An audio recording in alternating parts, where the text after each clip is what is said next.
Warning, the Stone Age Gamer includes a lot of bad language. Cover your mother***ing ears.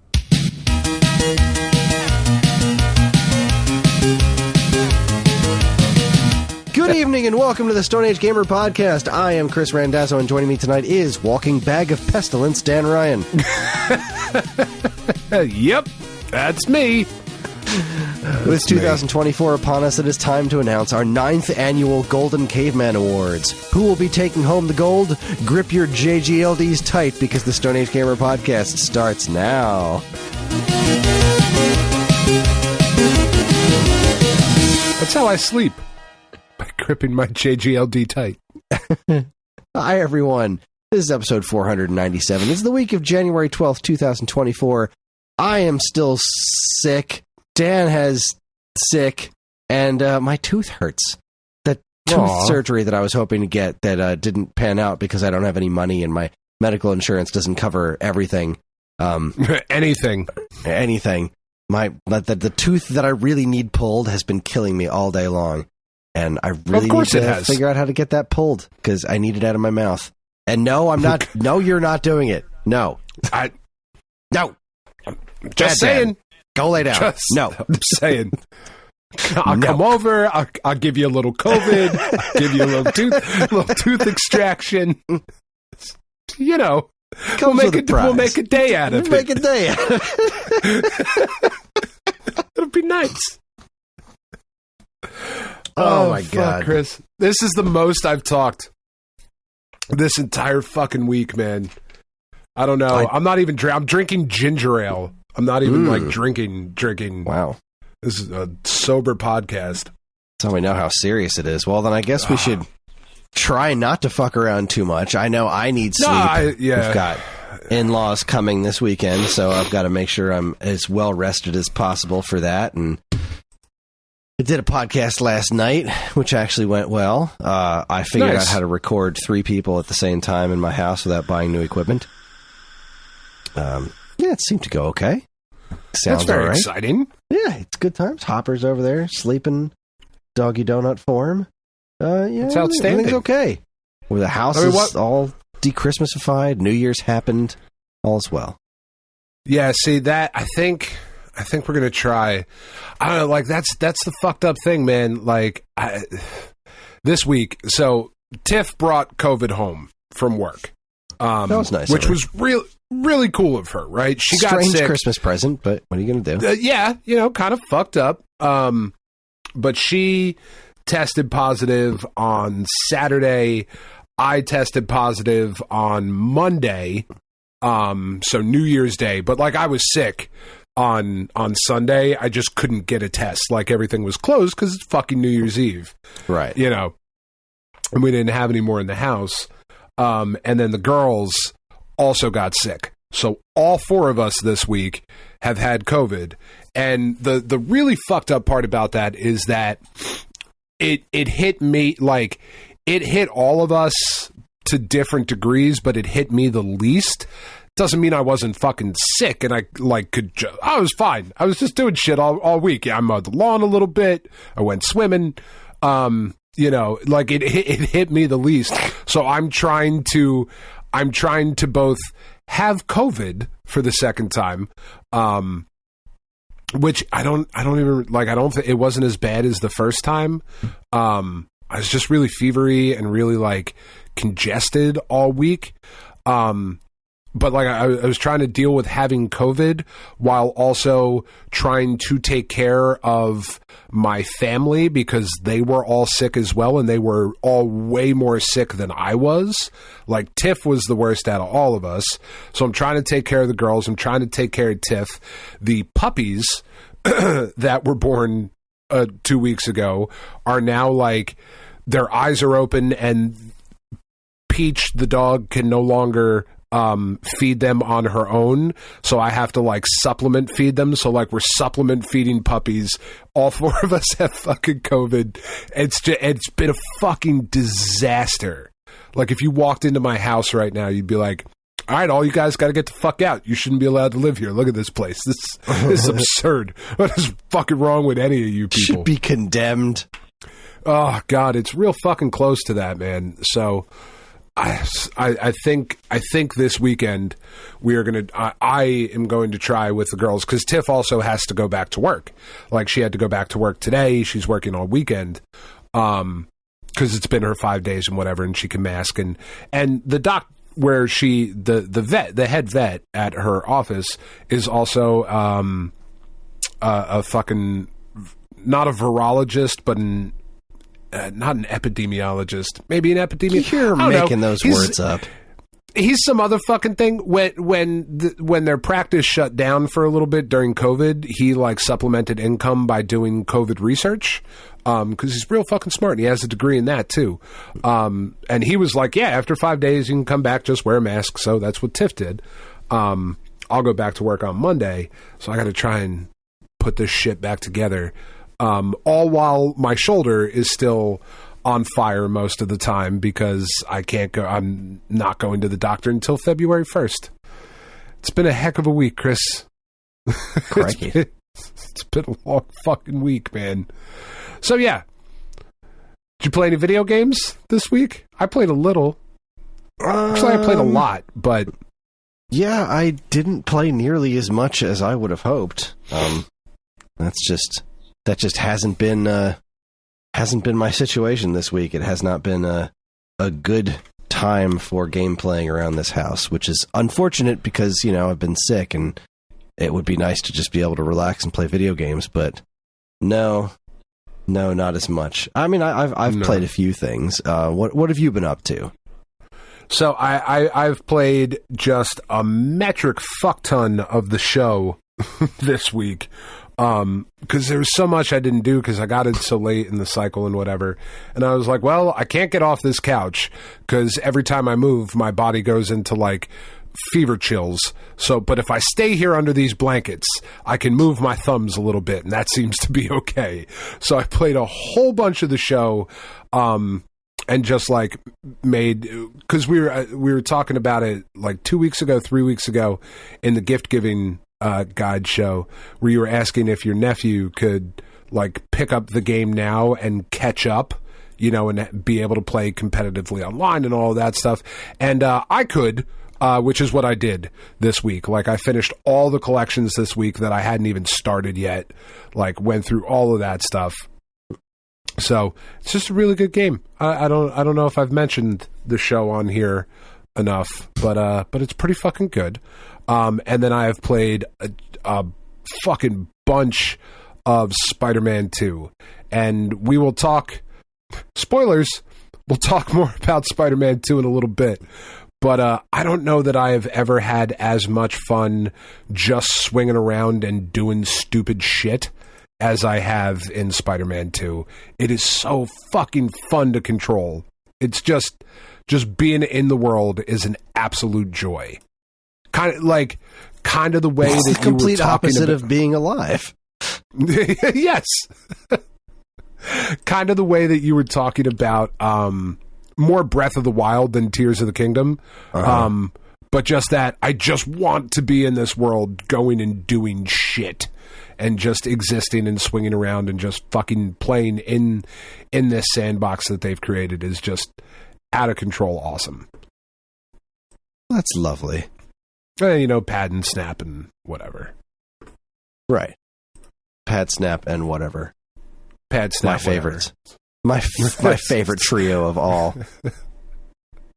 I also watched a metric fuck ton of wrestling this week because I was like, well, so Tiff quarantined in the bedroom, the girls quarantined. I'm in quarantine. We all had the same fucking strain of COVID, whatever, but we all stayed the fuck away from each other because we're all miserable.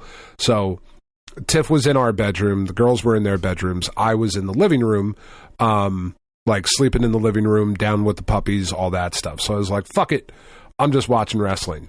So for the first time in a very long time, I watched Raw on Monday, I watched NXT on Tuesday, I watched AEW Dynamite on Wednesday. Then yesterday and today, I've been making my way through New Japan, had their big fucking Wrestle Kingdom pay-per-view show that they do on January 4th for whatever fucking reason every year. Been making my way through that. There's more wrestling on tomorrow night. Like, it has been a solid fucking week of wrestling. And yeah, that's my week, Chris. I'm not even sure where I am right now. I'm assuming in the annex. Maybe. I don't know. I've only been in the living room for an entire week, so everything is the living room. Is what I've. I mean, isn't everything the living room anyway? Like, whatever room you're in. If I'm living in it, motherfucker. Right? It's the living room. And I've been reading the book that we talked about last week, The Horror Store. It's really fucking good. You guys should be reading it. It's really funny. Good for you. And good for you. And good for you. That's also kind of tripping me up too, though, because like they're talking about like just existing in this fucking store and getting lost, and I'm like, yeah, I kind of fucking feel that way because I've just been in my living room for a fucking week. So anyway, well, I will have you know that I just I decided to jump in early on the whole gambler spinning thing this week. And yes, I got and it popped early, and I just happened to be spinning at the time, so I just got $49.85 on both devices. Nice. So that's just about $100 I just earned right there.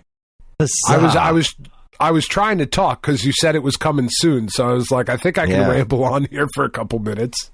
Nailed it. Now there's still there's still a little one. It's going to happen soon. I think I'm just going to keep on. I think I'm just going to keep on with my luck. I'm just going to keep rolling until it pops. Keep on. Keep on keeping on. Because motherfucker. That's how I do it. We just so we do our movie nights every week, and I made the executive decision that it was time to start the MCU. That's my movie picks this year. We watched Iron Man tonight, which I knew it was going to be the hardest one. I knew the first Iron Man was going to be the toughest one for Ellie to get through because it's the least fun, like it's not really. It's kind of like just a serious movie.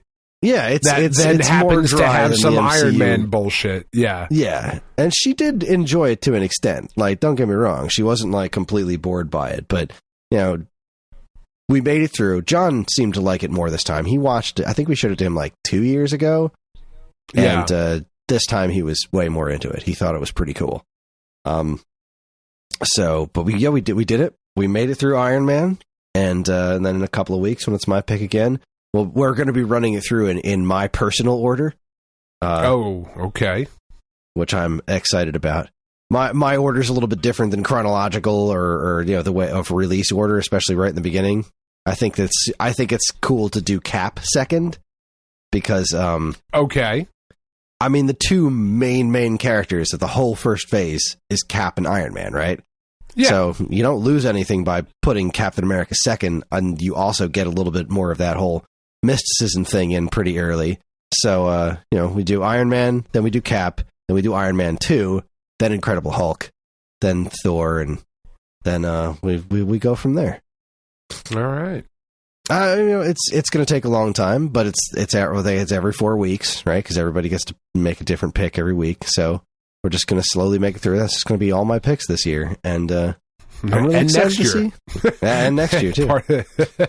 I'm excited to see where it all goes. I'm excited to see how the kids react to it. Because they've never really seen anything quite like this degree of team up. Like. John understands Smash Brothers, but like seeing these movies come together in Avengers, I think is going to be a real trip for them.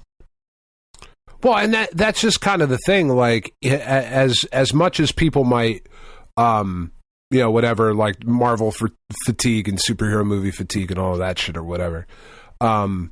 Nothing like this has ever happened. It hasn't been duplicated except by Marvel doing it. Like, it is a special, interesting thing. Everybody keeps fucking trying it. Like, and it's not easy to get right.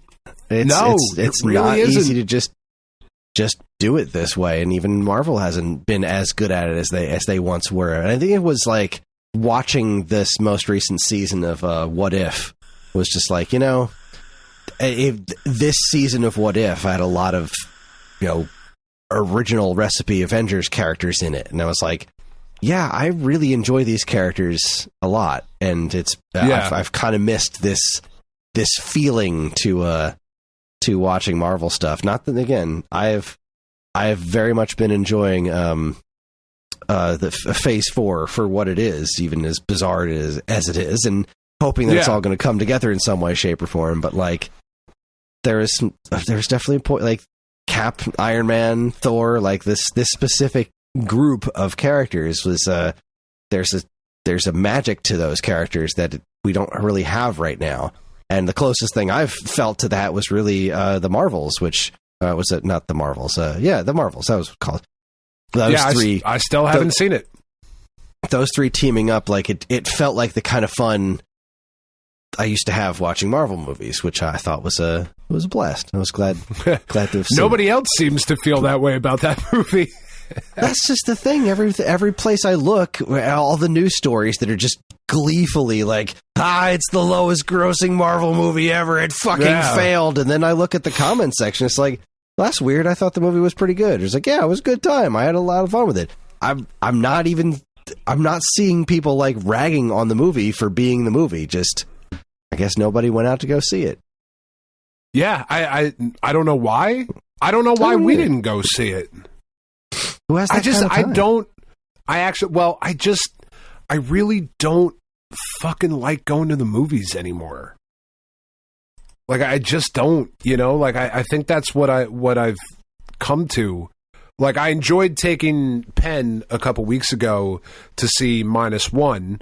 That was really cool. And like, I did want to see that in IMAX, but I don't know. And maybe that is part of like the superhero fatigue thing of like, it's another superhero. I don't need to go see that. Godzilla, a Japanese Godzilla film on American movie screens. Like, okay, that's an event that I will go to. That's a pretty unique experience. Going to the theater to see a Marvel movie isn't as special as it used to be, and that's Marvel's fault for bringing a lot of that home, and all the various TV seasons, and the sheer quantity of stuff that they've been hitting us with.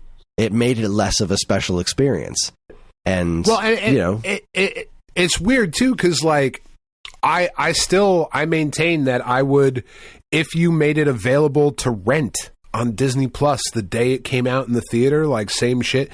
And I know for whatever, there's all these reasons and blah, I don't fucking care any of those, but like, I'd pay $30. I'd pay what it would take to take my family to go see it in the theater if I could watch it release day at my house or release weekend. I would fucking do that without question.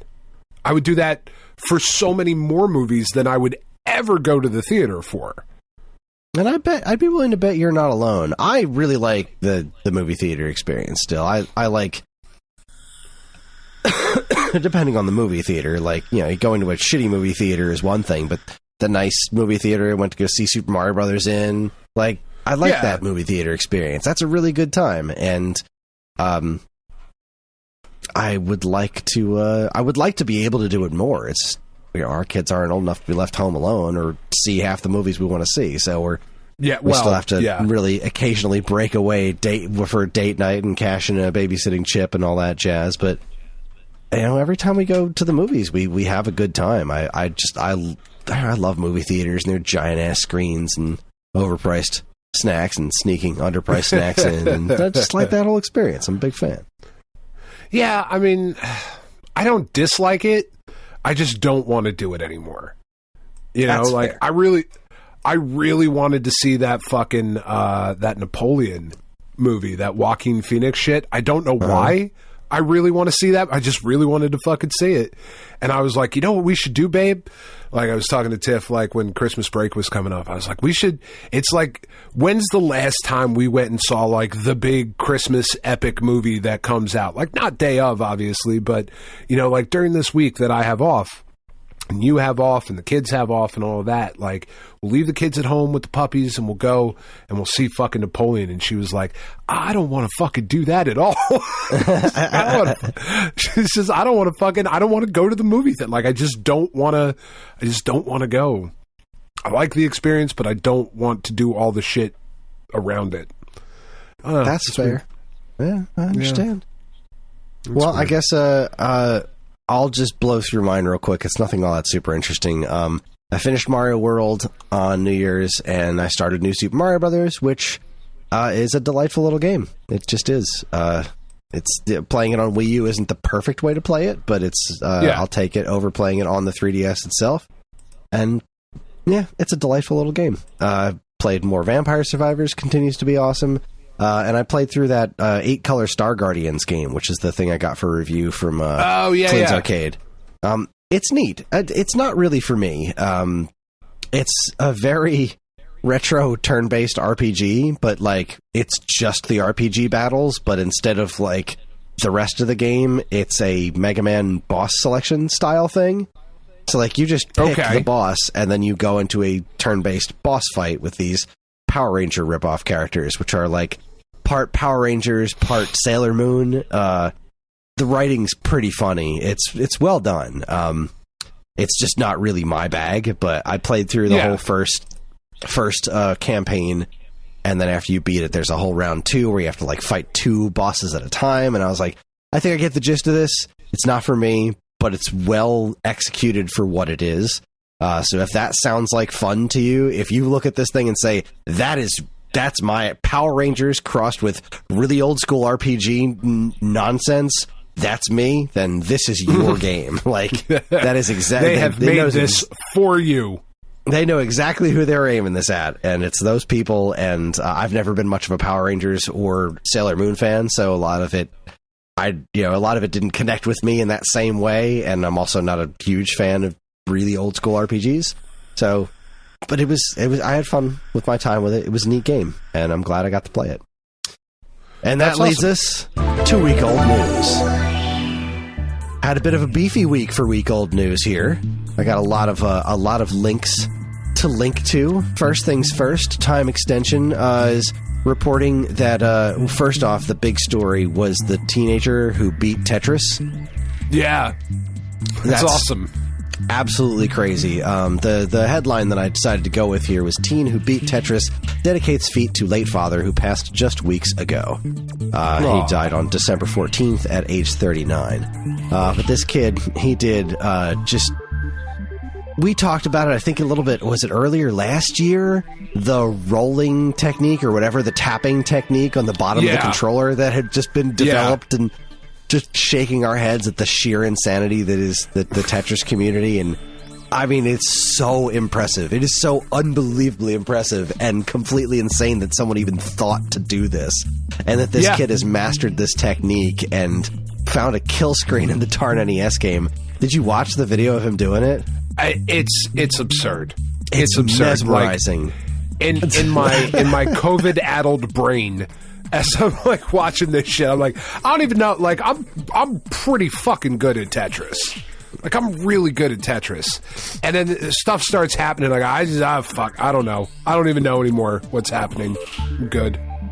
I remember watching like the pros like a couple of years ago, being like, I can't do that, but at least I can follow it. You know, I can think that fast. Once this kid's, I can't think this fast. I'm watching him place the blocks. I'm like, I'm just watching. I can't follow this. It's like in Dragon Ball when characters get so powerful that they can't follow the action that's happening anymore. Like, that's what I feel like watching this kid. And then some... it was absurd. Absolutely absurd. Some dipshits in British news were like, you should go outside. This isn't a life goal. And, you know, this kid's done... What this kid has done, I believe, is far more impressive than anything you've done in your life, lady. Yeah. Whatever. But yeah, this kid's my hero. I love this guy. Way to go. Way to go, 13-year-old kid being way better at Tetris than I will be at anything in my life. Than I will be at anything fucking ever. Seriously. Our next story from Polygon. Beloved superhero MMO fan server gets an official license and fans rejoice. I'm not sure I was following this one too well. NCSoft and City of Heroes. So City of Heroes is like a thing, and fans had kept the server alive, and now it's official. Well, City of Heroes was a thing. It was an MMO back in the day when everything was MMOs, and you'd create your superhero and the whole fucking thing, and it was really cool. And then I believe a number of years ago it got shut down, as things are wont to do, but fans have kept it alive, much in the same way that like MVP 2005, the last EA Sports baseball game, gets regular updates every year. Like the 2024 season will be updated on the PC community, and they play tournaments against each other online. But none of it is official. None of it has EA's backing or MLB's backing or anything like that. So what makes this interesting is that NCSoft was like, yeah, fuck it, good for you guys. Here you go. Well done. Let's make it real. Like that Street Fighter. That's awesome. What is that Street Fighter Cross Mega Man game that yeah. Capcom was like, you know what? We'll publish it. Let's do it. I love game's that. so fucking cool. I love that game so much. That. Excellent. All right, well, next up, we've got, let's see, from Destructoid here.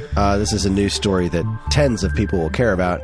Top Racer Collection delayed until March 7th. I had to post about this because I have been excited about this Top Racer collection for quite a while now and been getting very little in the way of information on it. But at least now we know it was going to come out on January 11th. Now it's coming out on March 7th. And this is the original Top Gear games for Super Nintendo, bundled together, plus some sort of Top Gear 2, Top Gear 3000, although they're called Top Racer now because they don't want to run in with that TV show.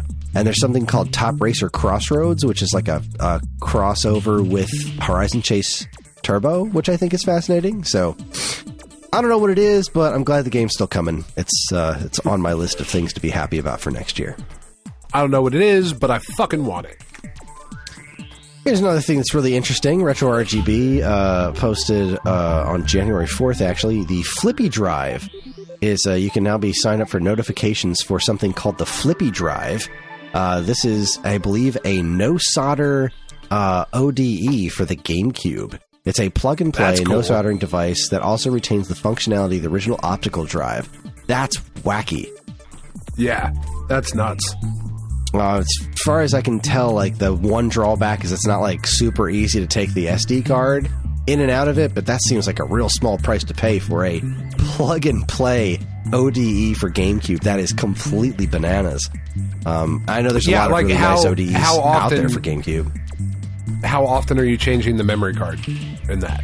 Right. I mean, once you kind of set this up, I don't imagine you're going to be throwing a lot more on there. It really depends on your setup. I suppose.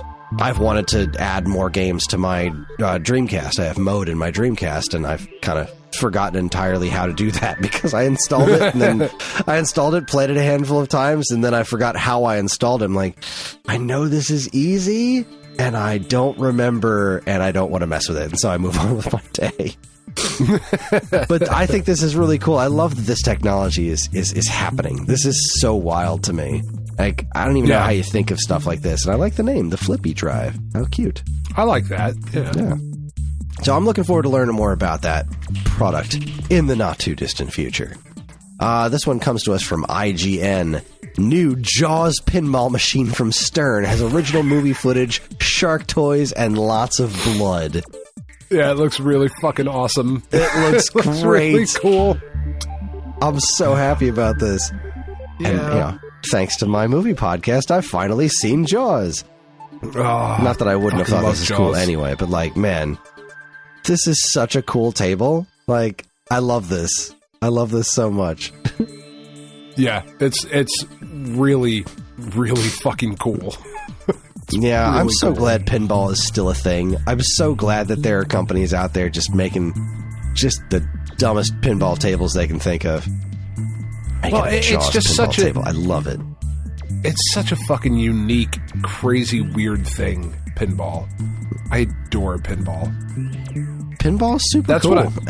That's what I would go crazy with money. If I could just spend money, if I had like fuck you money, I would have just a ridiculous amount of pinball machines. Because they're all so unique and interesting, and they're just so fucking cool. Yeah, there's wild artwork on them. Like, some of them are dumb, but like some of them are just like out of control cool. And I love seeing modern tables, and I love ones that are really well done. I've definitely played modern tables that have been like, this is too much. I can't follow what's going on. There's just too much nonsense going on. But this one looks right up my alley. I'm pretty excited about that one. Trick is finding the new fucking table. That's true. Finding an arcade that's going to have it. Yeah. I know there's over by Stone Age Gamer. There's some big arcades that get all the new tables, but I don't live anywhere near there. Yeah. But another one of my favorite stories of the last week. I love this headline. Xbox Series S toaster goes viral as Walmart quickly runs out of stock. I know. Why? Because the fridge wasn't enough. There's an Xbox Series S toaster. Geniuses. You can't sell Xboxes, but you can sell toasters.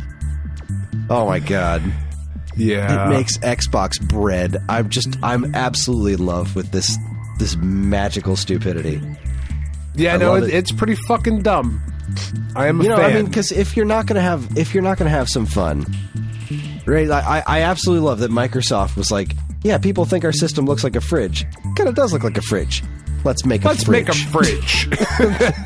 Let's do it. I bet people will think that's real funny. And you know what? They did. And they did. I can't say I ever thought the Series S looked like a toaster.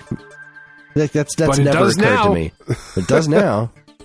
Although it's not. It's a single slice toaster. Like, who wants a single slice toaster? Yeah, that's a little like. Who is that for? Well, who toasts a slice of bread at a time? Like, that's not me. If you're the type of dude that's going to buy the Xbox toaster, like, on purpose and not get it as a gift, I feel like you might be the type of dude who only needs one piece of toast at a time. I guess. I don't know. You're not making it for anybody else. You're making it for either yourself, that or like you bought this for your third slice. Two is not enough. You need a third slice. But I wasn't going to make four. I'm not going to buy a four-slice toaster because what kind of monster? What kind of madman has four pieces of toast on their own? Lack of self-control. 4 pieces of toast. What if I want to slice a toast with my bagel, right? Toast the bagel and slice the toast on the side.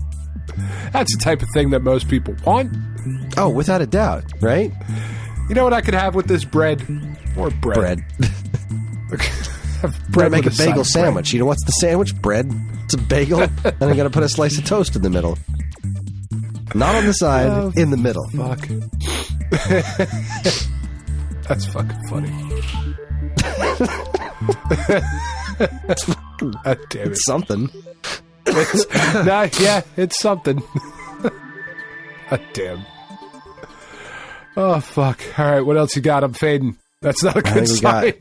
No, yeah, we haven't even gotten to the awards yet. I know, this is what I'm saying. I got one more news story here. This one was pretty interesting. So Time Extension has clarified, or at least is posting about the clarification of which music will be in Rainbow Islands on Switch and PlayStation 4. So, Rainbow Islands, the sequel to Bubble Bobble, if you've never played it before. A sequel. Yes. Because Rainbow Islands, the story of Bubble Bobble Part 2, is not the same game as Bubble Bobble Part 2. No. No, of course not. Why would it be? Why would it be? Let's keep it simple. So this game, when it originally released in arcades, I didn't know this until pretty recently. The music in it is a just flagrant ripoff of Somewhere Over the Rainbow. Okay. It is downright copyright infringing. So when the game was ported to NES, there was new music composed for it. Now, I found out about the original arcade song because Ollie did a cover of it last year. I think it was last year. And I was like, oh, this is a cute little song. I don't remember Somewhere Over the Rainbow playing in Rainbow Islands. How the heck did they get the rights to that song? Oh, they didn't. Yeah. I see. Son of a bitch. They just did it anyway. Yeah, so unfortunately, the Arcade Archives is releasing the original version of the game, but unfortunately they will not be including the copyright infringing version of the song. There's utilizing the arcade sounds, they're recreating the NES song for the arcade version of the game, which is neat, I suppose, in and of itself, though somewhat disappointing. You know, you hate to see a lack of accuracy in arcade ports. Yeah. But again, I suppose there's not really much to be done about it if... Yeah, I was going to say, it kind of understandably so in this case. Yeah, if it's this or nothing, then I'll take it. Yeah. I mean, granted, I won't take it. I don't really like Rainbow Islands all that much. I'm not a big fan of that game. It's okay. Yeah. I'm not going out of my way to procure this. Yeah, regardless. No, not at all. Not my jam. But that's all the news I have. That's everything I've got. So I think with that, we should take ourselves a quick break, and when we come back, we'll be handing out our awards, our Golden Caveman Awards for the year 2023. Our favorite games, our least favorite games, whatever we decided to create awards for, because that's how we do it. You're listening to the Stone Age Gamer podcast from Geekade.com. Stick around.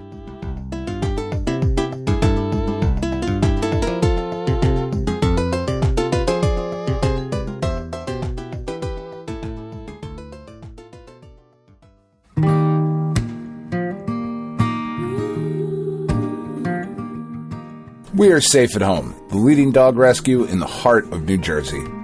Are you searching for a loyal companion, a dog that will bring love and joy to your home? Look no further than Safe at Home. At Safe at Home, we believe in giving every dog a second chance. We rescue, rehabilitate, and find loving forever homes for dogs in need, right here in the Garden State. Our dogs are ready to make a lasting impact on your life. Each one has a unique story, a wagging tail, and an incredible capacity for love. When you adopt from Safe at Home, you're not just gaining a pet, you're becoming a part of our family. Our dedicated team ensures a seamless adoption process, providing ongoing support and guidance. With New Jersey's beautiful parks, beaches, and trails, you and your new furry friend will have endless opportunities for adventures and cherished memories. Safe at Home relies on the support of compassionate individuals like you. Your donations and volunteer work enable us to continue saving lives and finding forever homes for these amazing dogs. Join us in creating a safer, happier community for dogs in New Jersey. Together we can make a difference and give every dog the chance to feel safe at home. Visit our website or call us now to learn about how you can be a part of the Safe at Home mission. Safe at Home, because every dog deserves to be loved and protected. www.safeathomerescue.org.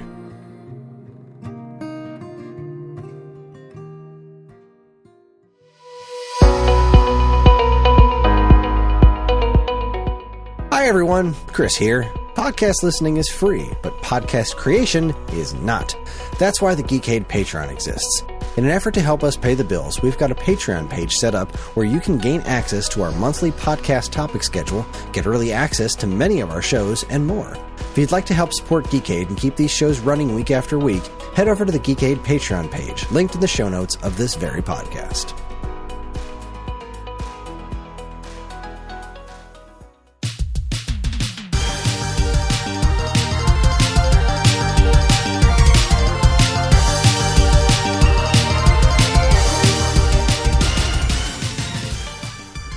Everybody, we're back. It is time for our annual Golden Caveman Awards. How you feeling, Dan? You ready? You gonna make it? Yeah, I realized as I was here and you were talking about stuff and I was trying to bring up other pieces of news or whatever, maybe something that I missed, I got rid of my page that had my awards on them. So let me bring them back up now, now that we're ready. All right, there we go. Yes. I always like looking back at I think 2014 was when we first started doing these awards. Yeah. Let's see. I'm in 2014. I was going to say, I'm going to need a listener to compile the Golden Cavemans. We need a wiki for it, please. Yes, for sure. I have all my Game of the Year award ones. Let's see. I don't, certainly. 2014, I was NES Remix 2. 2015 was Mario Maker. 2016 was AM2R. 2017 was Breath of the Wild. 2018 was Celeste. 2019 was Horizon Chase Turbo. 2020 was Animal Crossing New Horizons. 2021 Metroid Dread.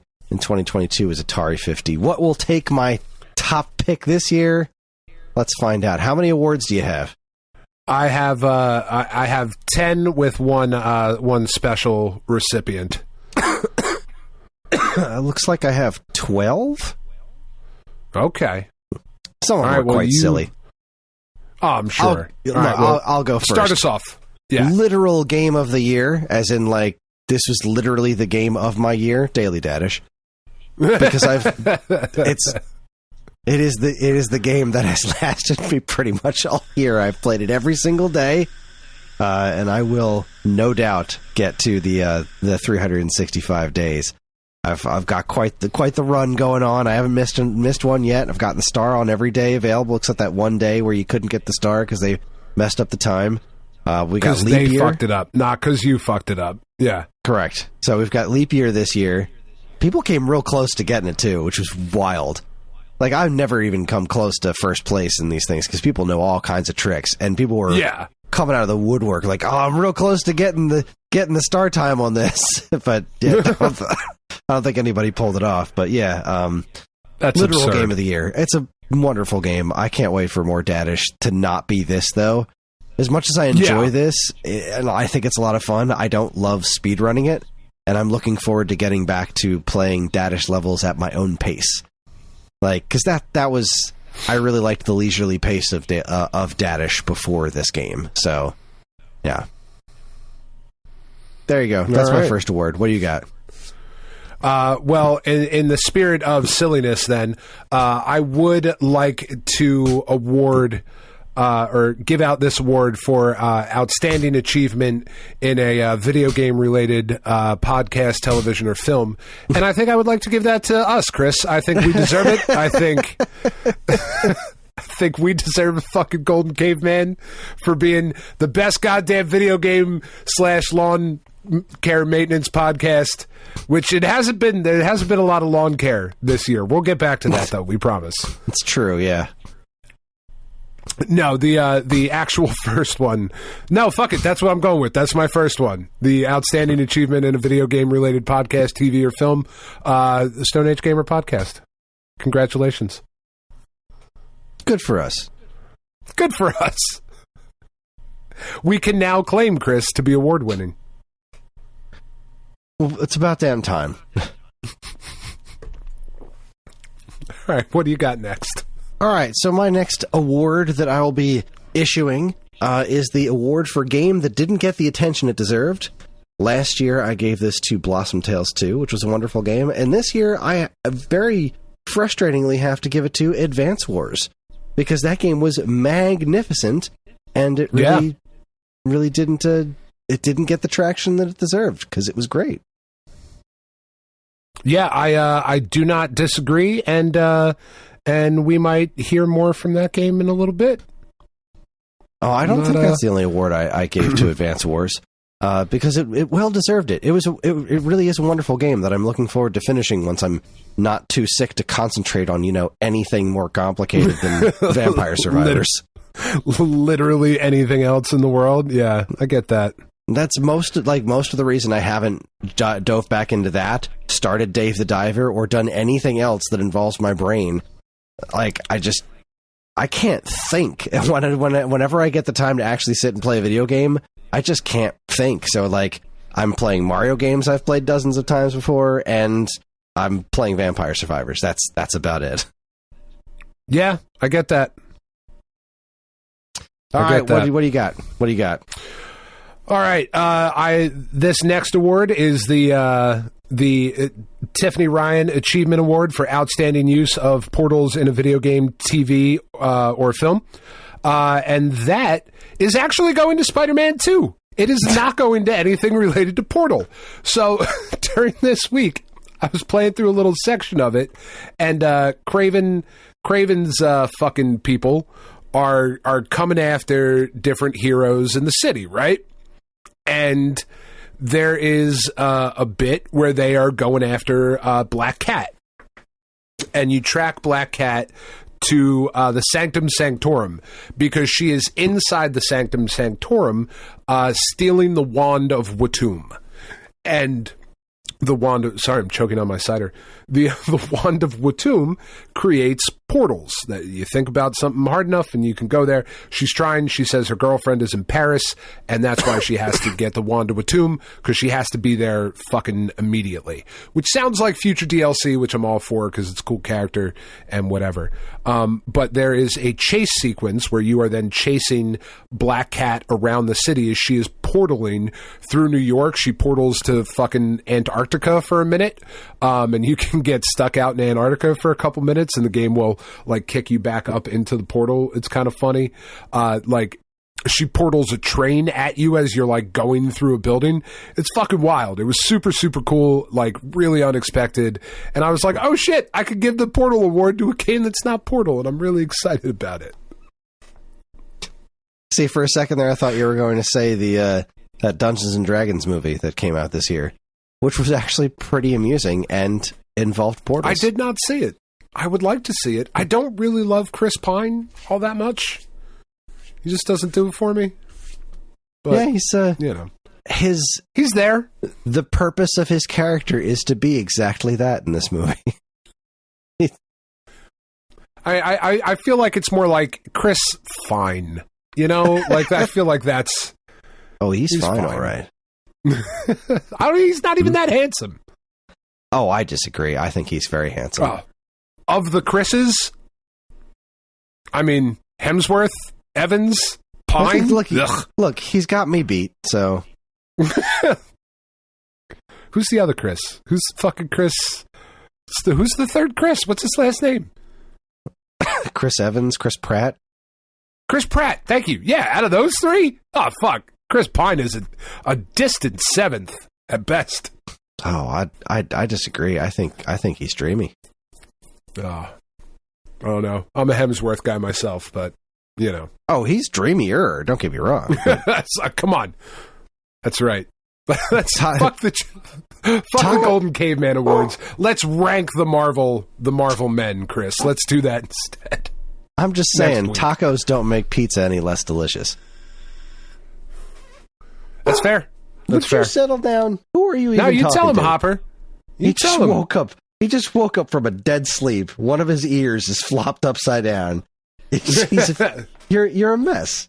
You're a mess. Go back to sleep. Quit drinking.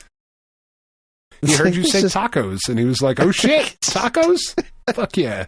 I think it's just Karen walking around upstairs. Like, settle your ass down, you weirdo.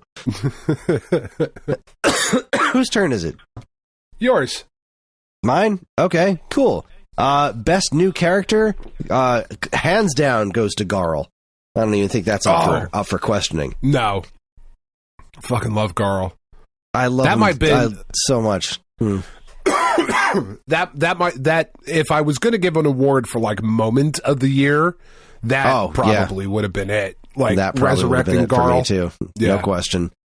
There was and you know what? I suppose spoilers on that.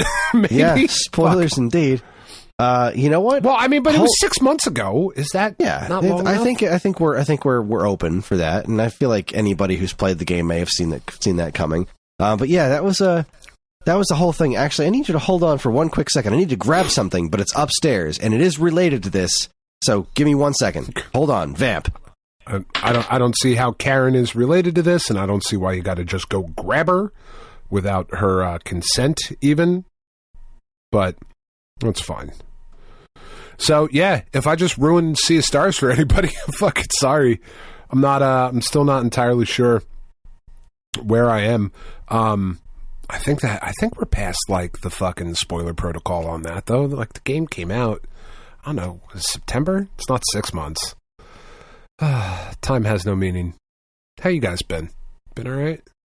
Did I have any jokes? Oh, I did have a fucking joke. What was, this is really good. You guys, I think this was how it went. Hold on. Did you hear about the new game called Silent Tennis? Then you guys would say no. And I would say, yeah, it's crazy. It's just like regular tennis, but without the racket.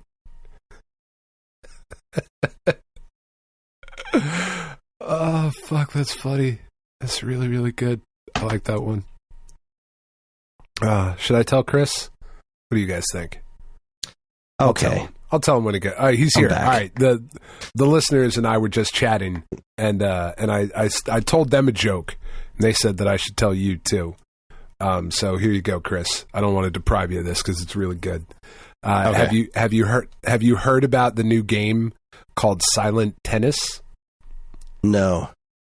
It's just like regular tennis without the racket. Yes. Fucking amazing. So the reason, and the listeners now got to hear that like twice in 30 seconds. So, which is honestly, this is what they pay for. So, all right. The reason I put this best character in here, right? Because that's not something that we usually give out, but it is best new character is an award that's given out in Nintendo Force magazine. Okay. This year's awards, we all get to pitch in, but like we don't get to choose who wins. We just all give our ideas and give our recommendations and explain why. And I felt really strongly that Garl was the best new character of the year, and I didn't think anything else could be close. Now, granted, I didn't play every game, but I didn't think anything else would be close. But I saw who was getting a handful of other votes from the other people on the staff who hadn't played Sea of Stars, and I just went up to check the magazine because I just got the new issue today, and they awarded Best New Character to Ochi. I mean, that's pretty strong, though. Ochi's pretty fucking great. I'm sure Ochi's great, but is Ochi a better character than Garl? I mean, I don't think so, and I fucking love dogs. Like, I think this has been well documented here. Yeah. Ochi's pretty fucking great, but he's not Garl. Yeah. I'm pretty upset about that. That's incorrect. All the rest of these awards I find that to be incorrect. I'm feeling okay about. I mean, I'm not going to argue their, best music, 1, Octopath Traveler 2. I would sincerely disagree based on what I've heard from Octopath Traveler 2, but fine. Also, considering Katamari Reroll Reverie or whatever came out, I don't give a fuck if there's no new songs. That was the best soundtrack that came out this year. It came out this year. It fucking counts. I have to assume overall game of the year. Best remaster went to Prime Remastered. That's very respectable. Best innovation, building with Ultra Hand. I think that was unanimous, actually. And of course, their game of the year was Tears of the Kingdom. That makes sense. Yep. Yeah. Bunch of shills. Corporate whores, the lot of you. No, I agree with a lot of this, and it was a fun thing to. I was very passionate about that best new character one, and there was I knew it wasn't going to happen because I knew I was the only one on staff who had played the game, and that I find fucking troubling. If we're being honest, I don't know that I'm the only one that played the game, but I don't think many people on the staff played the game.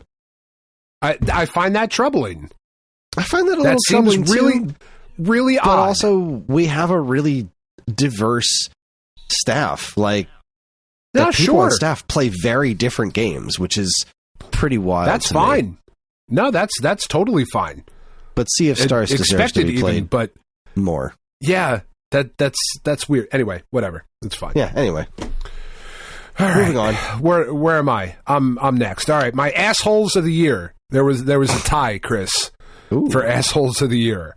That would be all of the fucking cunts in charge at major studios laying off large portions of their workforce while claiming massive profits throughout the year. Fuck all of those people directly. Fuck Atui in particular.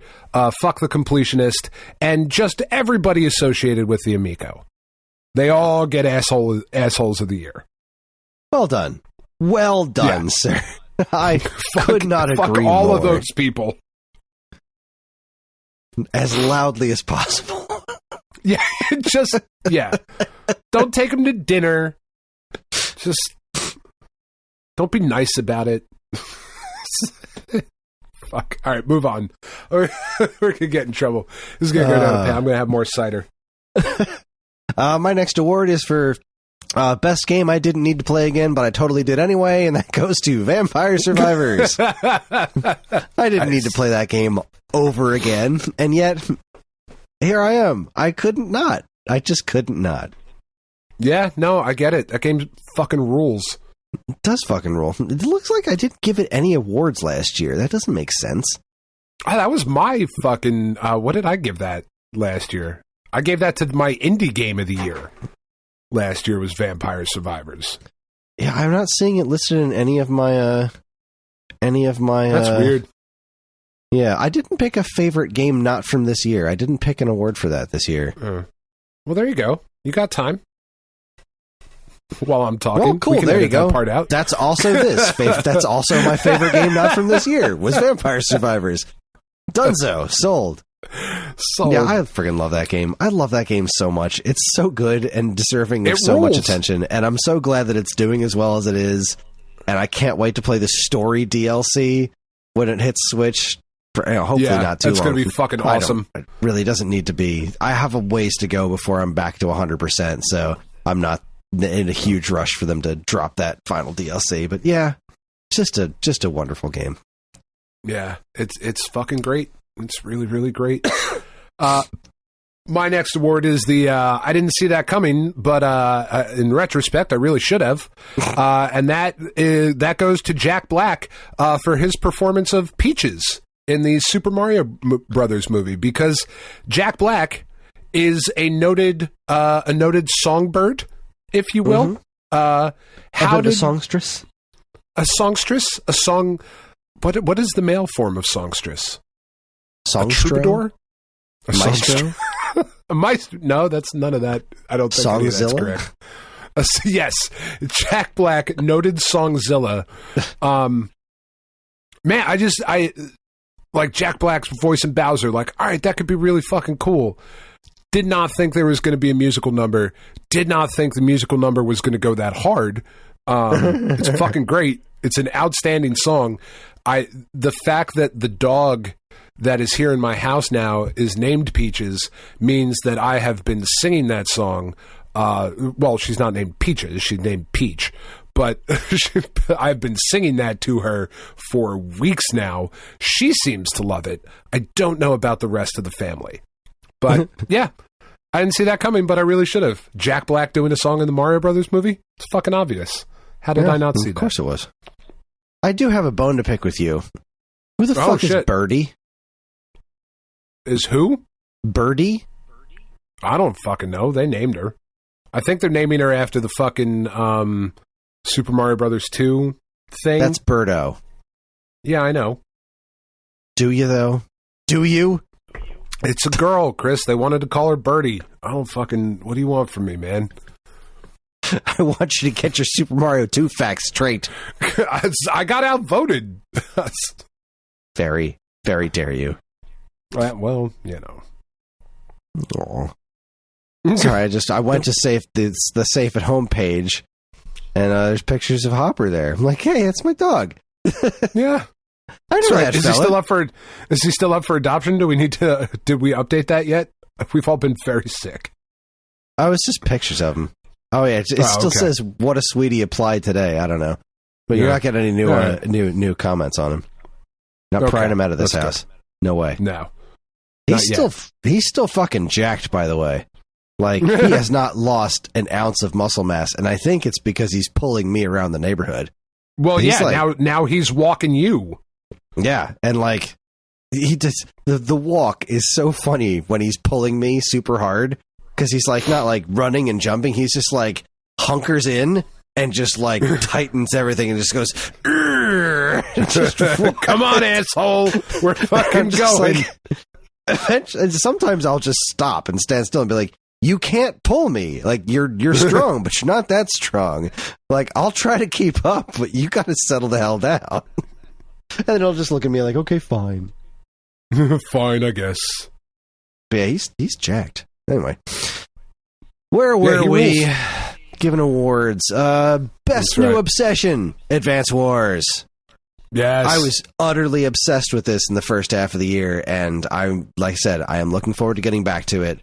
It's might take me a minute to get back on the bike, but I am very much looking forward to at least finishing the first Advance Wars, and then maybe taking a break depending on what else comes out before I hit Advance Wars 2. But I am 100% not done with that game yet. Just so good. Magnificent. The second one is so good. I'm excited. I'm I'm so sad that it didn't perform well. I knew it wouldn't, and no, of course it wouldn't.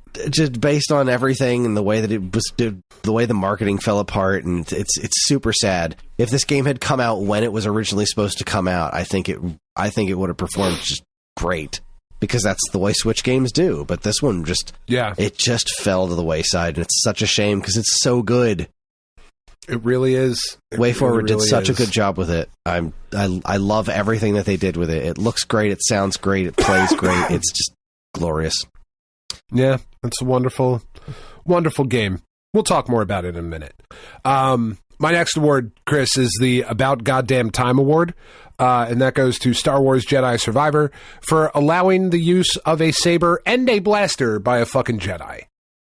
Like, we could do that back in the Super Nintendo, and then for the longest time, it's just been like, nope, we're not doing that shit anymore. And here, you get a fucking, like, not only can you shoot your blaster from a mount, which is awesome, but, like, there is one of the fighting stances that you can pick is a blaster and lightsaber fucking stance. It's dope.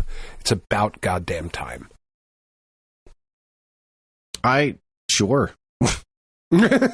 I don't understand, like, in Star Wars Rebels, Ezra's first lightsaber was, like, part lightsaber and part blaster. It's like, yeah, why aren't we doing more of this? And then you didn't even have that in the end. It's like, no, I'll just do lightsaber. Like, but okay.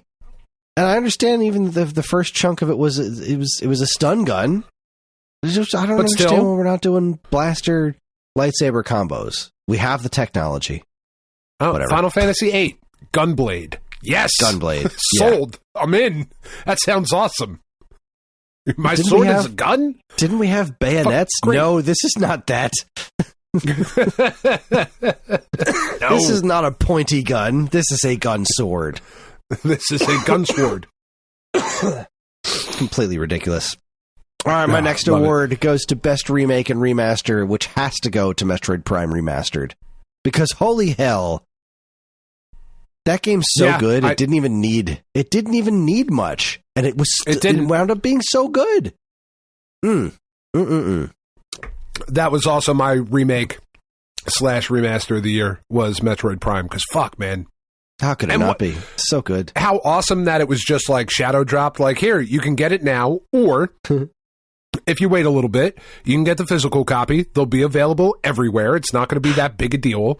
You'll be able to find one. And you could, and it was fucking great. Scalpers still went for it anyway. It's trying to sell it on eBay. And like, but I could just go to Target. Yeah, I'll just go to the store and buy it. I'm not going to buy it from you, you fucking twat. I'm not going to give you money for your hard work, you douchebag. Get a real job. Anyway, yes, I agree with that. But I got to go backwards in my list now.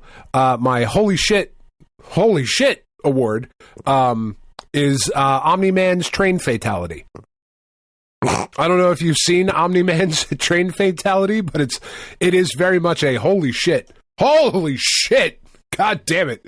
Because you've seen the first season. Recreation from the show, right? You have seen the first season of Invincible, where he holds Mark in a train as the train goes around them, or they go through the train, I suppose is a better way of doing it. And Mark, in the show, survives. Scorpion or Sub-Zero or whoever the fuck does not. And it's fucking awesome. It's so good.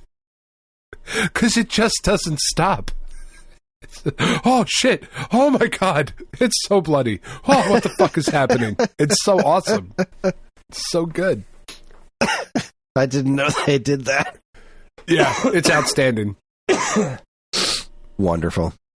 It is. If you have not watched it, it is definitely worth a watch. Also, as a honorable mention for this one, the holiday-themed fatalities that they did for Mortal Kombat as well. There were Halloween and Thanksgiving and like holiday-themed fatalities that are as gruesome as you might expect Mortal Kombat fatalities to be. Wow, 22 seconds long, huh? Yeah. Are you on the Omni-Man one? Yep. It's so fucking good. Yeah, it's so good. So holy shit. Shit. Yeah, and then he just kind of falls to pieces afterwards. That's precious. It's fucking awesome. Oh, boy.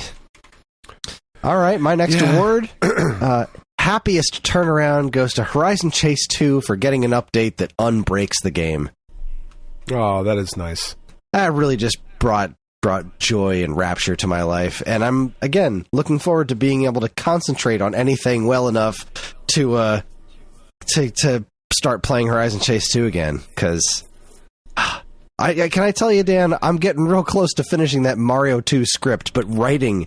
my head's so full of snot. Even writing compelling things takes just so much out of me, and I don't want to fuck up this. I don't want to fuck up this Mario series. So it's like I wrote like a paragraph about Doki Doki Panic a couple days ago, and I was like, well, this is okay, but I need to do better, and so I need to re-edit that, and then do Super Mario 2, and then it's done, and then I can start recording it.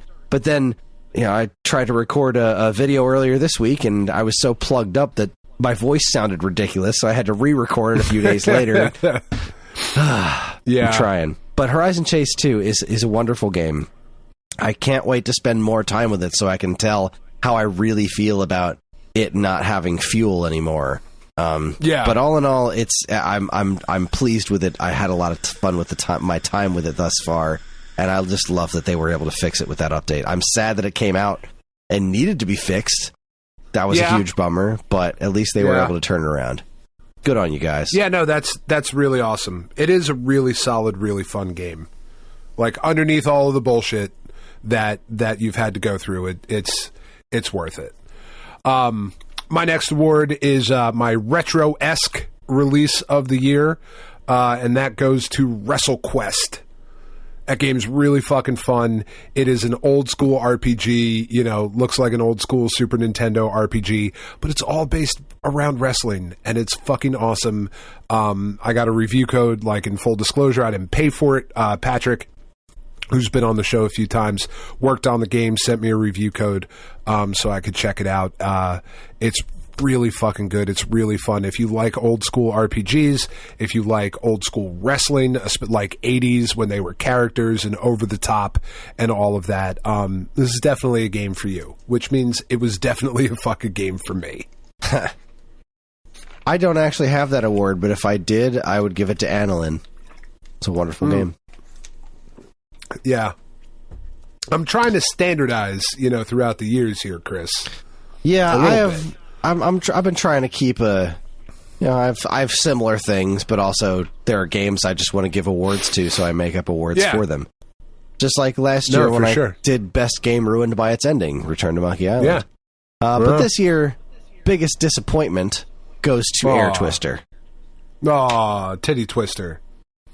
Air Twister can go jump in a lake. That's what I think of every time you say it. Every time you say Air Twister, I think Titty Twister because I'm 5. Clearly. I've already spoken about my disappointment in this game. It just misses the mark, and I want there to be a cool, modern follow-up to Space Harrier. I really do. Yeah, but for sure. This just wasn't it. It just isn't it. I hate the soundtrack. I hate the stupid space ducks. I just hate this game. It makes me so mad. I just hate this game. Yeah, that sucks, man. That sucks. It sure does. It sure does. I'm sorry.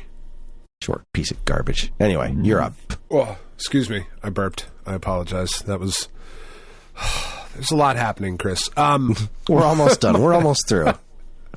My collection of the year goes to Advance Wars 1 and 2 Reboot Camp, because the price of entry for those two games, like, keep in mind, like all the other things that we already talked about the charming and they're good and they're that and whatever, the fact that you're getting both of those full games for a low what is it, fucking $40 or whatever the fuck it was, just absolutely absurd value, making it by far the collection of the year. Like, what are you going to get? You're going to get Advance Wars 1 and 2 Reboot Camp, or are you going to get Battle Network? Like, that's not even a fucking question.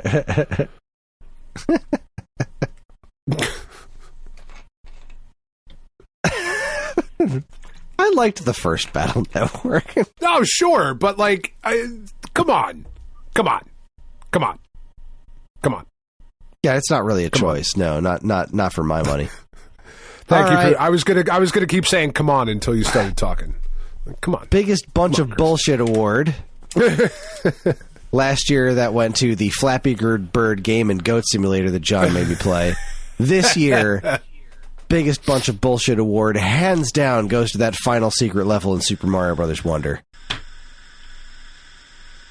I was so pissed at that level. I was so angry at it. I was so mad, and I'm sure to a degree it was me, but I know I've seen other people online having similar problems. I spent well over 100 lives trying to beat that goddamn level, and it was just infuriating. No matter how much I felt that I was doing it right, I clearly wasn't. You know, it felt broken to me, and it made me so mad. It made me so mad. Fuck that level. When I play that game again, I'm not playing that level again. That level can go jump in a lake. Yeah, I mean, I don't. As aggressive as I'm feeling right now. I don't disagree with you. That reminds me, I meant to give a biggest bunch of bullshit award as well, and I'm going to have to add this into my list here.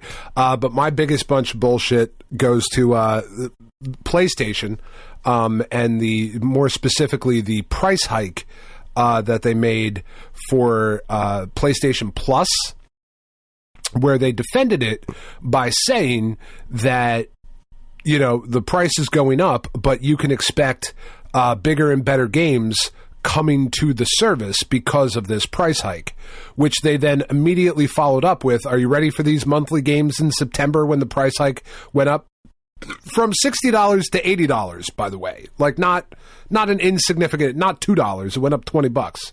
Are you ready for the games, Chris? I don't think so. I don't think I can possibly be ready for this level of awesomeness, but I'm going to try.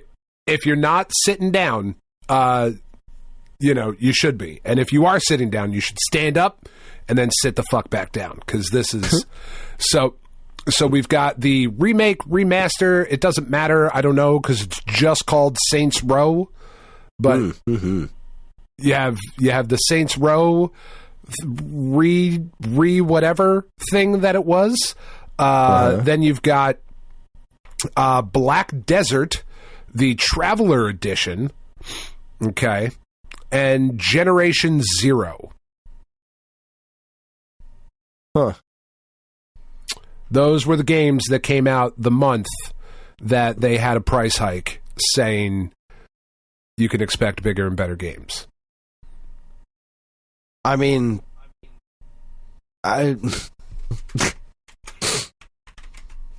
nope, I got nothing. I mean, like, the difference between Games Pass, which admittedly Microsoft is losing billions of dollars on, but the difference between Games Pass and PlayStation Plus is laughable. The show is on Games Pass. You can play that day one if you're on Microsoft, if you're in their ecosystem. On PlayStation, you got to buy it. Weird. Anyway. Well, I mean, it's I don't know. I have nothing to add. Yeah. Bunch of bullshit. All right, I've got 3. I've got 3 left, Chris. How many do you have? I don't know how. 3. I haven't been keeping. Okay, good. All right. Well, hit me with your next one. Game that made me unreasonably happy. No, shut up. Shut the fuck up. Fine. Because I want you to go last with your game of the year. Because everybody knows what mine is, and I have no idea what yours is. And I cheat by giving an indie game and a AAA game. So I'm very curious. So my game of a different year was Inscription. That game fucking grabbed a hold of me this year. I was so happy that I played through that I gave it a whirl, because, man, did that game just surprise and delight me just way down deep in the cockles of my heart. I fucking love the shit out of that game. I am upset that I don't own it physically. Man, what a good fucking game that everybody should play.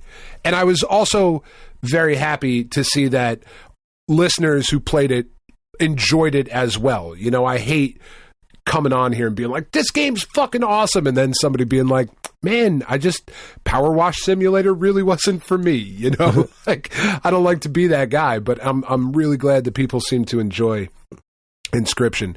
Maybe not to the level that I did, which is fine, but what a fucking interesting, unique, just really, really cool game.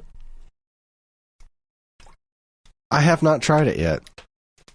And that's why I can't say anything more about it, because even though we're way past the spoiler embargo, I don't want to ruin the things for it, because I think as a fan of video games, whether or not the story grips you the way that I think it might, just how clever it is and what it does for somebody who appreciates the genre of video games, you know, as a form of entertainment, I think you will be so entertained by this and how clever it is and what it does.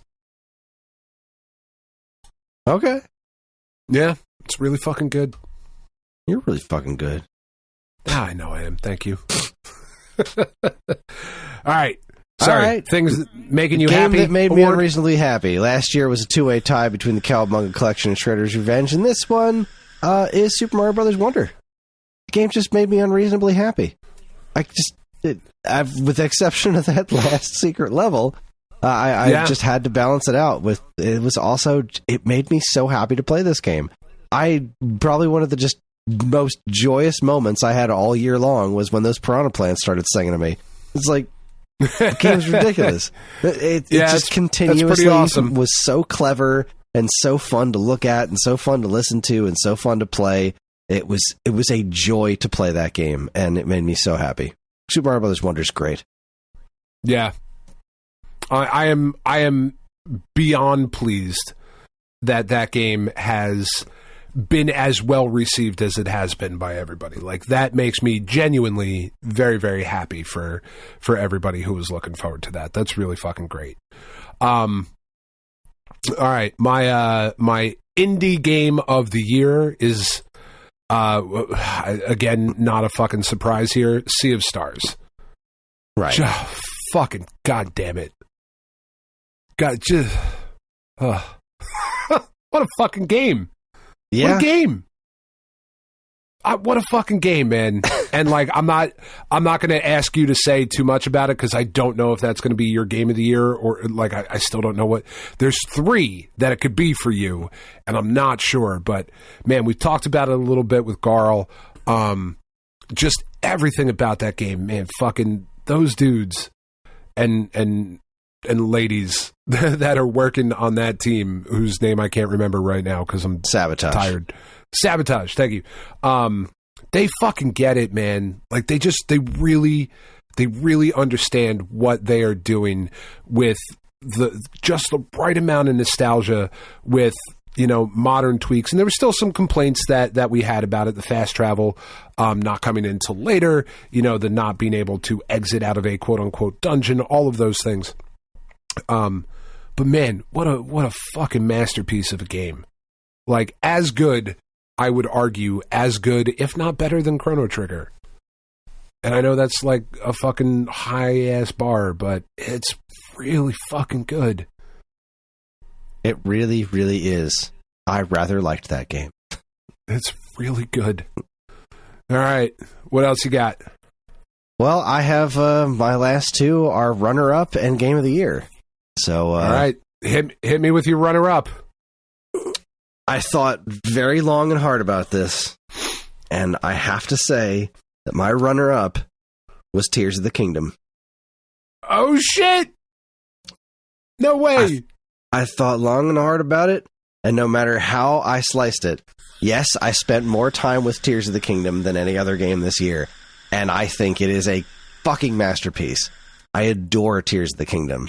I had so much fun in that game. It is amazing to look at. All the Ultra Hand stuff was just absurd. All the humor that came out of Sexy Ganondorf, if you haven't watched the Tears of the Kingdom Suavemente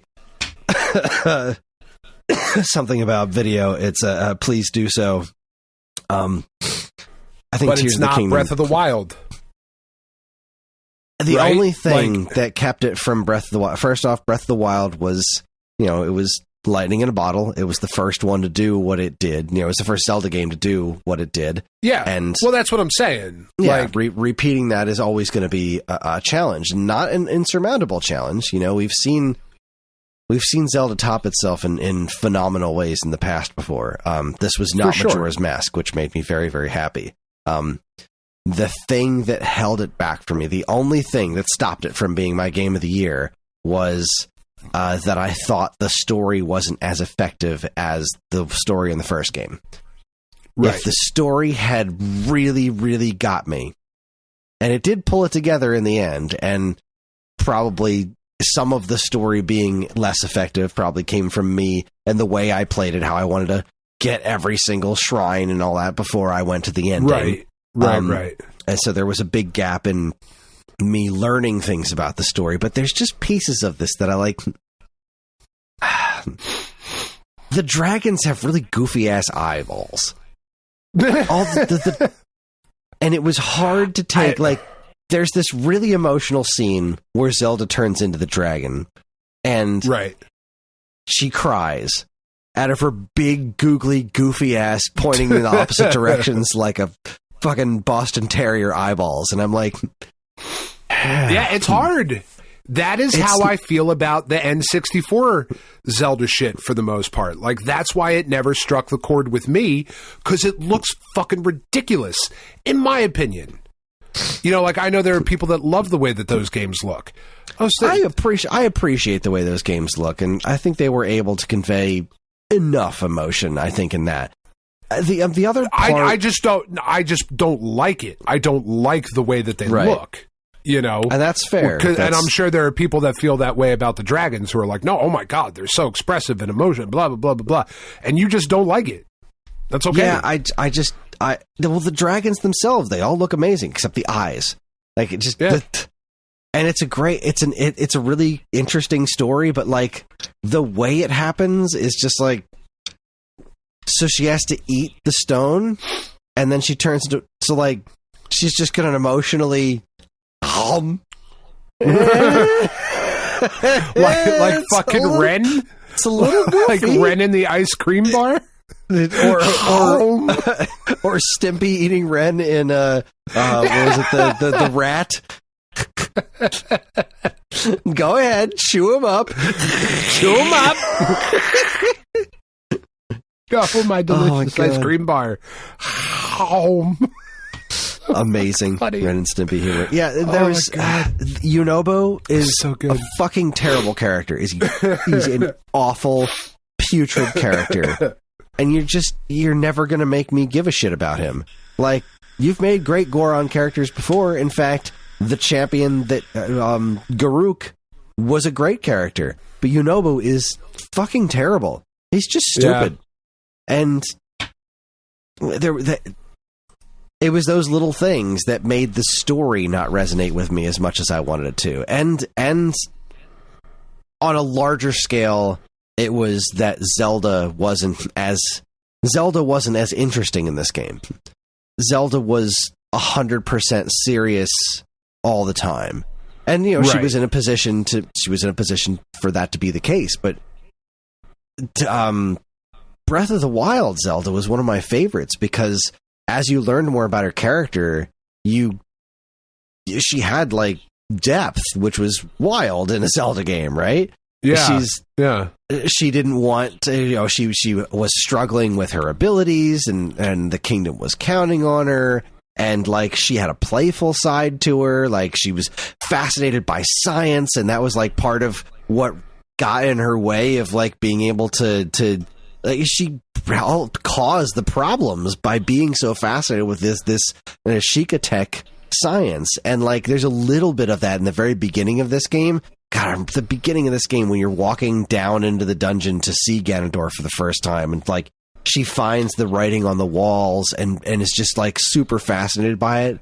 I was 100% in, but then you don't really get any more of that with her for the rest of the game, and you just get very serious Zelda for the rest of the game. And it's like, yeah, I really like these characters together. Like, you don't get a lot of Zelda and Link together, but I really liked the way they made it work. Like, that he's just quiet and doesn't say stuff, and they still like exchange glances. It was very well done in Breath of the Wild, and I didn't care as much in this one. But that's not to say that it didn't do so much else right. And even some of the story stuff was out freaking standing. I loved that Ganondorf was there. I loved the new design of him. I loved how fucking evil he is. Like, they just did a great job with so much of this game, and the new monsters and finding the frocks, everything in the friggin' depths was like, just, I didn't know that was going to be an entire other map. Like, holy shit. Yeah. This game is unreasonably big. It is so incredibly well done, but it had those few little things that I think just held it underneath my game of the year, which I'll talk about in a minute. Which we'll get to in a minute. Because there's still two possibilities that it could be. I mean, I'm pretty sure I know which one of the two it is. But, I think what's going to be disappointing for the listeners this year is that your game of the year is obviously the same as my AAA game of the year, which would be Spider-Man 2. To the fucking surprise of no one. I can't believe you and I have the same game this year, Chris. That's wild. Who knew? Who knew that you were going to get a PlayStation to play Spider? No. I got a PlayStation 5 and didn't play Spider-Man 2, and it's still my game of the year. That's how good this fucking game is. Now, this game is just everything I could have possibly wanted. The first Spider-Man game was not so much a revelation, because there was a lot of similarities between like the combat and the Arkham combat and whatever, but it just being in the world felt really, really good. Spider-Man is just a character that is very near and dear to my heart, as he is to millions of people around the world, and they did such a good job of humanizing the character and giving you enough story moments in that first game to where when things happen to people that Peter cares about, you felt them like very, very deeply. They did it just, Insomniac did an incredible job with that. The Miles Morales follow-up was really fucking cool as well. Like the introduction of Miles in the first Spider-Man, losing his father the way that he did, and the stuff with Mr. Negative with Martin Lee, all that was really cool. And the expansion that Spider-Man Miles Morales was just really, really cool, but not a full-length game, right? Not enough to really explore it. Then Spider-Man 2 hits, and everything that was good about those games is just expanded, and it is first of all, a fucking stunning visual achievement in this game. It is, I unlocked the Spider-Man Noir suit for Peter and the Into the Spider-Verse, both Miles's like final costume from Into the Spider-Verse and the yellow cape, ill-fitting Spider-Man costume that he wears in the movie. And when you equip those costumes, the frame rate of Miles or Noir changes to that of the Spider-Verse movies.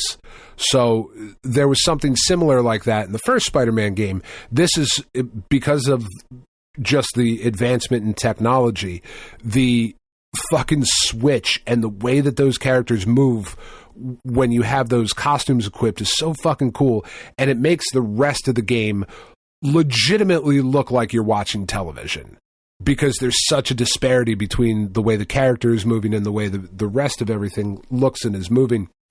It's just absolutely incredible. The addition of, for lack of a better word, you can fly in this game, right? I talked about it last week with the web wings and whatever, but they have made a better Superman game than there has ever been a Superman game, because there is a lot of traversal in the Spider-Man games. You have to cover a lot of the city getting from place to place.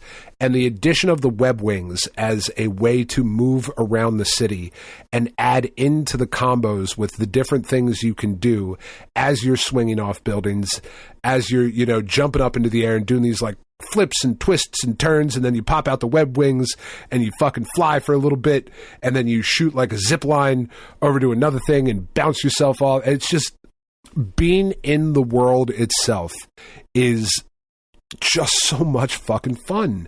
I have put hours and hours and hours into this game while Tiff has been at work or up in the bedroom, because she wants me to play the story bit. And I have put a lot of time into this game and not even gotten through nearly as much of the story as I could have, because there's so much to do. And I have talked quite frequently on this show about how I am not a big fan of the video game design philosophy of room after room of guys, right? Like, what do you do? Like, I don't know, how do we end the game? There's 7 rooms and there's like 50 guys in each fucking room.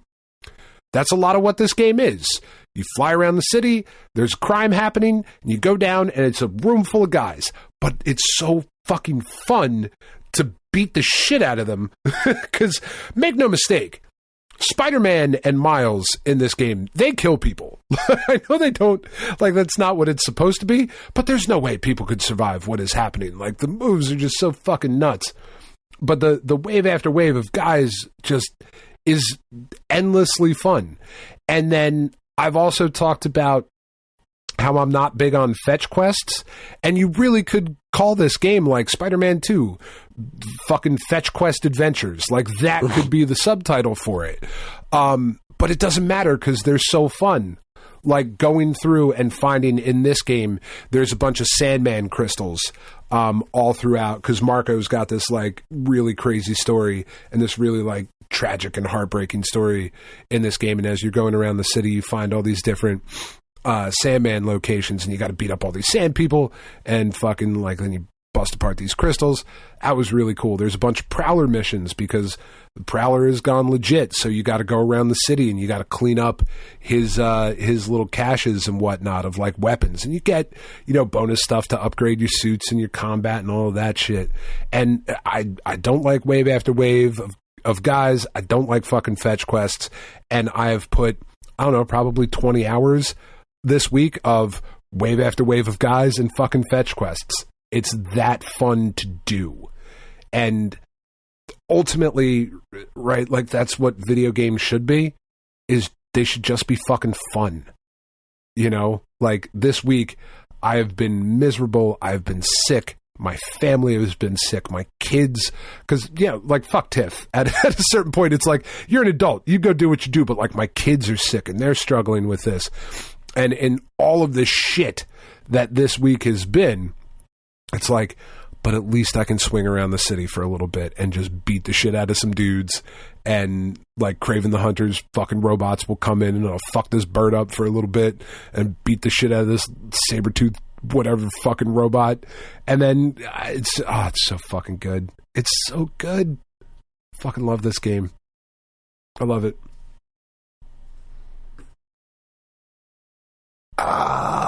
No. Yeah, no, you haven't played it. Yeah. I was trying to think of something clever and I just couldn't do it.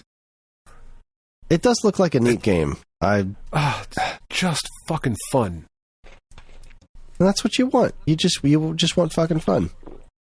Like, you remember when Spider-Man 2, the movie Spider-Man 2 game came out? I do. And that was a revelation at the time of like, oh my God, this is fun. This game makes that Spider-Man 2 game looking like getting a fucking red hot poker up your ass. Like, that's how unfun that game is compared to this one. It's just, God damn it, it's good. Well, I guess I can't argue with you. No, I know. I have such hope now for whatever this Wolverine game is going to be. I have not looked at any of the leaked shit, none of the leaked footage. I know nothing about it because I trust in them so highly at this point that I can. The expectation is fucking sky high for this Wolverine game that they are working on. Because goddamn, that's them. That's Insomniac. Yes. Yeah, I know. And I didn't even talk about the Venom shit. Oh, it's so fucking good. Anyway, all right, I'll shut up. Should be interesting. All right. Well, I guess that brings it to my game of the year, and it's Sea of Stars. It had to be Sea of Stars. I know. Mario Wonder was the other one you thought was in the running? No, Mario RPG. I thought maybe had a shot. Oh no, Mario RPG is great, but it's literally Mario RPG again. Yeah. That game's really fucking good. It is really fucking good. No, I thought once I played through Sea of Stars, because I finished it before you did, and did all of the shit with Garl and got the good endings and all of that stuff, I honestly didn't think that there was any way that would not be your game of the year. The only thing that could have possibly topped it was you as I do. I just didn't think it was going to because it was just more like, yes, there was more and new, but it was ultimately more of the same.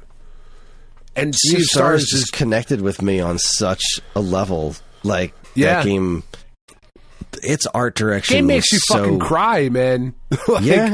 That game legit got me, and its art direction just touched my heart in such a way. Like, that's what I want video games to look like. That's what I want a modern game to look like. This is the most beautiful pixel art I could imagine. I loved the music. I loved that there was fishing in it. I loved the story. I loved the characters. Love the connections to the messenger. Yes, knowing that it takes place in the world, but not beating you over the head with it. Yeah, it's a neat little bonus if you've played the messenger. If you haven't, then play that one next. When you hear that musical cue for the first time, and you're like, "Oh fuck, it's the messenger and shit!" Like, I was just so good. I had such high hopes for it, and it delivered on every damn near every conceivable level. I don't know that it beats Chrono Trigger for me ultimately. Just because I think I like Chrono Trigger's story overall better.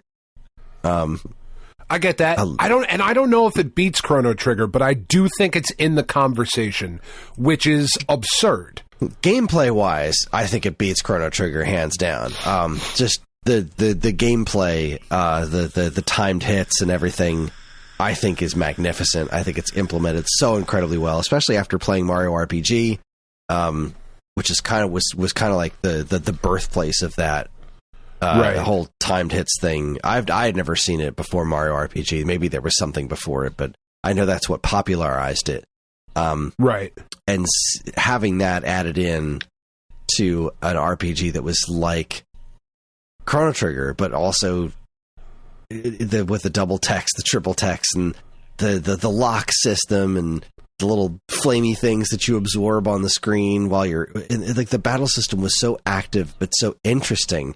I never minded getting into fights. It was so much fun, and having having your whole party available at all times to swap in and out, the way that the bad ending is like necessary for the good ending, you know, like you have to beat the game wrong the first time to get the good ending, because like you have to stop that from happening. Like it was all so intelligently incorporated. It's just, it really was such an astonishingly well put together game, and it bummed me out seeing this new issue of Nintendo Force and not seeing Sea of Stars even mentioned in any of the Game of the Year awards. I think that's crazy, fucking criminal. I really do, and I know it's because the you know, I'm pretty sure that our editor in chief didn't play it, and I'm sure that had a lot to do with it. But but still, like it is undoubtedly one of the best games of the year. It is without a doubt one of the best games of the year, and I mean, I don't know which. Without question, it is, and like. Especially in Nintendo, I could understand if it was PlayStation Force magazine and Sea of Stars didn't get a fucking sniff. Like, okay, that even still, I'd be kind of surprised. But like in Nintendo Force, nothing? Are you fucking serious? That's weird. I mean, that's fucking weird. I haven't listened to all of Octopath Traveler 2, but I would say that Sea of Stars, I think personally, has a better soundtrack than that.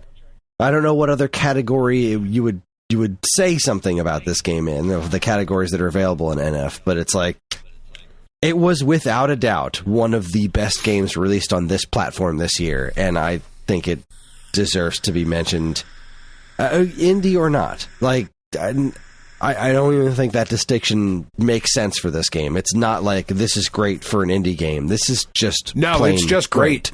It is flat out. It's kind of shocking that it's an indie game, is how good, like, Square would fucking go crazy if they could make this. Yeah. I don't know. It's just a freaking masterpiece. It's just a masterpiece brilliant. Of a game. It's one of my favorite games to come out in generations. It's not just my favorite game of this year. It's one of my favorite games of this generation. I can't say enough good things about it. It's masterful. I can't wait to play it again, and I'm not going to for a while because I want it to stay. Yeah. I want it to stay fresh. I don't want it to be something that I know that I play a bajillion times and eventually get bored of. Like I can't wait for this one to just be a game I experience again. It's so good. And knowing you as I do, knowing you as our listeners do, in a year where for your favorite video game system, I think we can safely say of all time now, right? The Switch is your favorite system of all time. So from your favorite company, you got a new Zelda, a remade masterpiece of a Metroid game, and a new Mario game, all on your favorite system this year. This year, all three of those things fucking happened, and none of them were your game of the year. That's how good this game is. That's how good Sea of Stars is. It's a fucking masterpiece. It's crazy. I do not sit down and play video games like when I'm not sick, obviously. I do not just sit and play games for 6-7 hours at a time. And I did that with Sea of Stars. Because it got in there and nothing else mattered.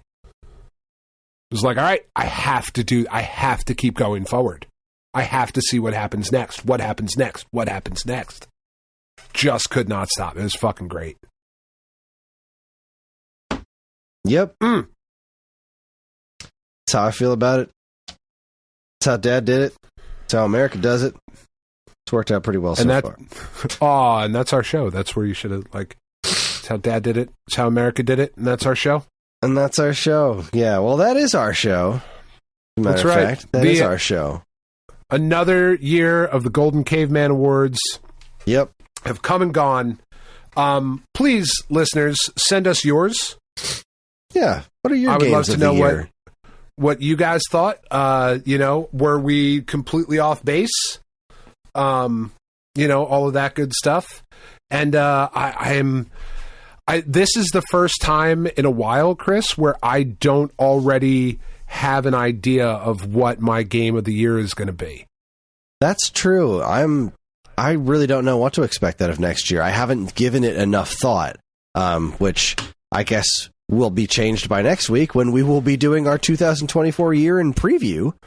Where we'll be talking about the stuff that we know is coming out next year. I have an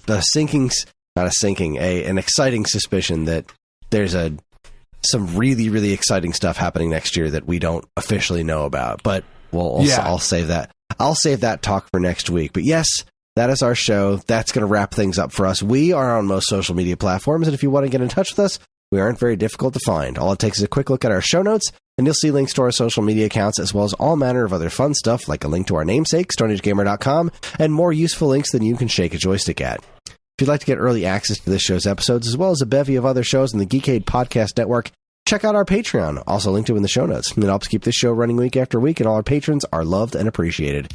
This show's theme song, Squared Roots, was written by Banjo Guy Ali. You can learn all about his wonderful music and more by following the link to his YouTube channel, also in the show notes. And finally, as always, we'd like to thank our intrepid editor, Evan, for making this show listenable for all you folks. We'd like to thank all you folks for listening in the first place. Now, episode 500 is coming, Dan. It is. It is, we're marching ever closer. This is 497. That's right. So we've got 498, year in preview, 499, 10, 20, 30, 40, and then after that, SAG 500. So we're almost there. We're almost at our 500th episode. And then we're going to start our new monthly thing, which I mentioned it to our patrons, which I think next week we should probably...